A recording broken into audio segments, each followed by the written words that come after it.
जी बच्चों, good morning. कैसे हैं आप सब? होप आप सब बहुत अच्छे होंगे और बहुत अच्छे से प्रिपरेशन कर रहे होंगे अपने एग्जाम को लेके। और एक बात तो ये भी है, कहीं ना कहीं अभी आपका जो मेंटल प्रेशर है वो कुछ ज्यादा होगा। बट याद रखें, प्रेशर लेने से कुछ नहीं होगा। पॉजिटिव प्रेशर अपने आप में एक अच्छी चीज है, बट उस प्रेशर को इतना भी ना बढ़ा दें कि आप कुछ भी पढ़ रहे हैं, कुछ भी कर रहे हैं, उसमें सिर्फ डर है, मन नहीं लग रहा। सो मन लगाओ। देखो, जब पूरे साल में जो करा है ना, वो इस 10-15 दिन में खराब मत कर देना। इसीलिए अपने मन को कंट्रोल रखो। थोड़ा सोशल मीडिया का ना यूज कम करो। आई नो कि थोड़ा सा ना माइंड डाइवर्ट करने के लिए, माइंड को मोटिवेट करने के लिए थोड़ा सा बात करना, थोड़ा सा सोशल मीडिया चलाना भी जरूरी है। मैं मना नहीं कर रहा, मैं ये नहीं कह रहा कि डिलीट कर दो, पूरा हटाओ इसको, नहीं। आपको रखना है रखो, बट आपको ना इसका यूज करना है, मिसयूज मत कर लेना। कभी भी किसी भी चीज का आपको यूज करना होता है, मिसयूज नहीं करना होता। अब शुरू कर रहा हूं मैं अपनी वीडियो के संग। आज की क्लास में, आज के सेशन में मैं आपको ना 2 से 5 नंबर के बीच का जो कॉन्सेप्ट है, कंपैरेटिव एंड कॉमन साइज, जो सबसे इजी टॉपिक है, वो आपके संग डिस्कस कर रहा हूं। बट इसके लिए मैं आपसे ना एक चीज जरूर मांगूंगा। आपके ना कैलकुलेशन एरर एकदम जीरो कर लेना। अपनी कैलकुलेशन एरर को आप लोग जितना जीरो कर लोगे उतना अच्छा है बच्चों, क्योंकि यहां पर ना सिर्फ कुछ नहीं है, कैलकुलेशन एरर करवाएगा क्वेश्चन आपसे, ठीक है। अब यहां पर आपको मैं बता दूं कि सबसे पहले दो मेथड दे रखे हैं हमें। एक बोला हुआ है कंपैरेटिव और दूसरा बोला हुआ है बच्चों कॉमन साइज। कंपैरेटिव की बात पहले कर लेते हैं।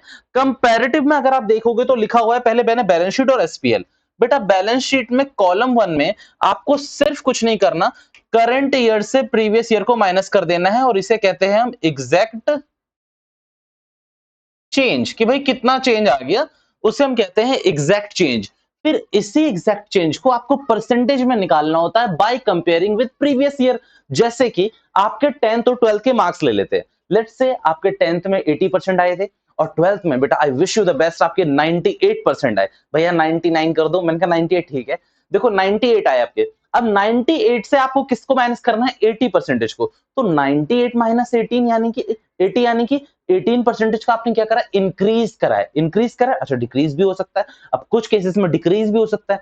तो 18% का जो यहाँ इंक्रीज है बेटा, आप उसे कंपेयर करोगे प्रीवियस ईयर से, यानी कि 10th के रिजल्ट से। सो 18 डिवाइडेड बाय 80 इंटू 100, तभी तो पता चलेगा हम कितना ग्रो करें। तभी तो आप पापा को बताओगे कि देखो पापा, मैंने अच्छे नंबर स्कोर नहीं करे हैं। सिर्फ आप ये देखिए कि मैंने 10th के मुकाबले, एक तो 12th में 18% ज्यादा ज्यादा लाया मैं, और मैंने कितना इंप्रूव करा विद रिस्पेक्ट ऑफ 10th, वो आप बता रहे हैं अपने पापा को। सो सिंपल एक थॉट प्रोसेस है कि current year minus previous year, जो यहां पर आया था उसको यहां पर ले आइए, उसको कंपेयर करिए प्रीवियस ईयर से इंटू 100। बेटा कंपैरेटिव में सिर्फ इतना ही करना है। आपको याद रखना, कॉमन साइज में फिर भी चीजें दो आ जाती है, इंट्रोड्यूस होती है। कंपैरेटिव जब जब क्वेश्चन आपको बोल देगा, आपको एसपीएल बनाने के लिए बोले या बैलेंस शीट बोले, बच्चों कुछ ध्यान नहीं रखना। आपको एक कॉलम क्रिएट करना है, पहले जो बनाने के लिए बोला हुआ है वो बना लो। मतलब एसपीएल बोला है तो एसपीएल बना लो, बैलेंस शीट बोला है तो बैलेंस शीट बना लो एज पर शेड्यूल 3। उसके बगल में कॉलम ऐड करो जिसमें एग्जैक्ट चेंज डालो, जिसमें लिखोगे आप current year minus previous year. फिर आप उसके बगल में लिखोगे परसेंटेज चेंज, और परसेंटेज चेंज को क्या करोगे, जो आपने कॉलम 3 में निकाला होता है, बेसिकली कॉलम 3 बनता है, बट यहाँ मैंने कॉलम 1 लिखा है, कोई बात नहीं। अब मान लो, चलो कॉलम 1 ले लेते हैं। कॉलम 1 में जो चेंज निकाला है उसको आप कंपेयर करोगे प्रीवियस ईयर का, और उसका परसेंटेज चेंज आप लिख दोगे। याद रखना, आपका प्लस भी हो सकता है, नेगेटिव भी हो सकता है, कोई बड़ी बात नहीं है, जो होगा आपको सिर्फ वही वही देना है। करेक्ट करेक्ट, ये बात मेरी क्लियर हुई आपसे? आगे बढ़ता हूं। अच्छा, ये दोनों चीजें क्लियर हो गई ना, इसके ना प्लीज कोई क्वेश्चन मत करना, कोई दिक्कत नहीं है। आप अगर टीएस ग्रेवाल में जाओ या डीके गोयल में जाओ, इसके बहुत सारे इलिस्ट्रेशन दे रखी है। मैं रेकमेंड करूंगा दो इलिस्ट्रेशन इसकी, दो इसकी और दो इसकी, बस 8 इलिस्ट्रेशन बहुत है। आपको नंबर मिल जाएंगे, क्योंकि एसक्यूपी का क्वेश्चन भी देखो इस बार बहुत इजी था। अब अगेन अगर हम कॉमन साइज की बात करें तो थोड़ा सा हो जाता है। कॉमन साइज में ना कंपेयर विद, यहां देखो टोटल ऑफ बैलेंस शीट, और यहां देखो रिवेन्यू फ्रॉम ऑपरेशन। मतलब मैं आपको बात बता देता हूं, इसमें प्रीवियस ईयर जैसी कोई बात नहीं होती। इसमें प्रीवियस ईयर जैसी कोई बात नहीं होती। इसमें भी नो डाउट दो कॉलम बनते हैं, C3 C4, यानी कि अगर मेरी केस में बात करूं तो C1 C2। ध्यान से सुनना होता क्या है। अब मान लीजिए आप बैलेंस शीट बना रहे हो। बैलेंस शीट में सबसे पहले आपको मिलता है इक्विटी। बैलेंस शीट का पहला आइटम मिलता है आपको इक्विटी। अब मान लीजिए करंट ईयर में इक्विटी 5 लाख थी और प्रीवियस ईयर में इक्विटी 3 लाख थी, तो भैया 5 और 3 को कंपेयर करेंगे? नहीं बेटा, 5 और 3 को कंपेयर करेंगे कहां पर? इस वाले कंपैरेटिव में कंपेयर करेंगे। कंपैरेटिव वहां कंपेयर करेंगे। बट कॉमन साइज में आपको क्या करना है, जो 5 लाख इस ईयर का है और जो 3 लाख प्रीवियस ईयर का है, आपको इस ईयर का टोटल देखना है। एसेट या लाइबिलिटी किसी का भी देख लो, क्योंकि बैलेंस शीट तो मैच होती है। अब आपको एसेट का टोटल दे रखा है मान लो 25 लाख इस साल का, तो आप 5 लाख को 25 लाख से कंपेयर करोगे, यानी कि 5 डिवाइडेड बाय 25 इंटू 100, और ऐसे आपका काम चलेगा। 5 डिवाइडेड बाय 25 इंटू 100, ऐसे आपका काम चलेगा। ध्यान से सोचना, 5 डिवाइडेड बाय 25 इंटू 100, ऐसे काम चलेगा। अब मान लो प्रीवियस ईयर का कितना था इक्विटी, 3 लाख रुपए। कितना था बेटा, 3 लाख रुपए। बात सुनो, मैं लिखवा सकता हूँ बच्चों, मैंने एक एक क्वेश्चन, एक एक इलिस्ट्रेशन आपको फास्ट ट्रैक में कवर करा के दिया है। अलग से मैं, पता है वीडियो किसके लिए बना रहा हूँ, ताकि जो प्रेशर है ना आपका कम हो जाए ये 10-12 मिनट के अंदर, मेरी तरफ से जो बेस्ट हो सके। क्योंकि देखो अल्टीमेटली ना, मैं आपको एक बात बता देता हूँ, कितनी भी बड़ी फैकल्टी हो, कितनी भी बड़ी फैकल्टी, वर्ल्ड वाइड बात कर रहा हूं मैं, हर चीज बेटा आपसे, हर चीज आपसे, और हर चीज भी आपके लिए। ठीक है, हमारा ये जो चैनल है ना, ये हमारा नहीं है, आप लोगों का है। भले किसी का छोटा है, किसी का बड़ा है, कुछ भी है, सब आपका है। तो इसीलिए आपका अल्टीमेटली बेनिफिट होना चाहिए, ये हम सबका गोल रहता है। मेरा मानना है, इसके अलावा किसी का और कोई गोल नहीं है। ठीक है, ओके। तो अब मैं ध्यान से सुनना, 3 लाख रुपए मान लीजिए इस साल का था, और बैलेंस शीट का टोटल है 12 लाख रुपए। तो 3 डिवाइडेड बाय 12 इंटू 100, ये आपको करना है। मींस दोबारा से भैया प्लीज एक बार रिपीट कर दोगे, मैंने कहा ध्यान से सुनना, मैं रिपीट करने के लिए रेडी हूं, कोई डाउट नहीं है उसमें। ध्यान से सुनना बेटा, कॉमन साइज में आप हर आइटम को, बैलेंस शीट की हर आइटम को उसके टोटल से मैच करते हो। अब लेट्स से करंट एसेट्स में स्टॉक था 2 लाख रुपए, और आपकी बैलेंस शीट का टोटल कितना था, मैंने अभी भी बताया 15 लाख रुपए। तो 2 डिवाइडेड बाय 15 इंटू 100 होगा, ये बात याद रखना। और एक और चीज बताऊं मैं आपको, कंपैरेटिव में गलती नहीं करनी, बट कॉमन साइज में मैं वही चेक करवा दूंगा आपको। आप ना कॉमन साइज में एसेट को एसेट से कंपेयर करो। टोटल एसेट्स मान लो 10-15 लाख थी, और टोटल एसेट को एसेट से करोगे तो 15 डिवाइडेड बाय 15 हट जाएगा, 100% आएगा। तो याद रखना, जो उसके कॉन्स्टिट्यूट्स है, जो छोटे छोटे पार्ट्स बने हुए हैं ना, लाइक कि मतलब equity and liabilities, non current borrowings, current liabilities, तो इन सब का टोटल भी 100 ही आ रहा होगा बाय परसेंटेज चेंज में।